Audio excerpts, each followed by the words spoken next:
I'm Aurora, I'm 10 years old, and in the last lesson we learned the pronunciation rules. So we started this chapter of the pronunciation rules, and we learned the H rule and the double letter rules. So today we will learn how to pronounce the letter C. And we will start with the sound K.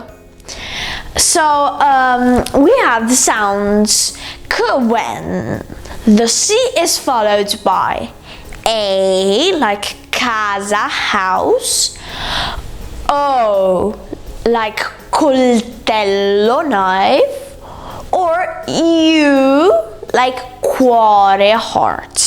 So we sound the letter K when the C is followed by A, O, and U. So we also sound the letter K when the C is followed by H plus E or I like chiesa, or E as perché, why.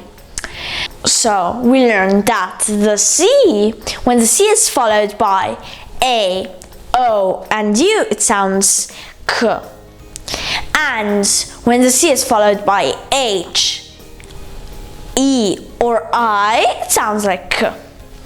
So we learned quite a few words today. We learned casa, house, coltello, knife, cuore, heart, perché, why, chiesa, church. We learned 5 words. So I hope you liked the lesson of today. And since we made a lot of grammar in these past days, we will learn how to make a pizza, and we will learn how to say some ingredients in Italian. And put a thumbs up if you liked the video, subscribe, and remember, verde, bianco, rosso. Bye!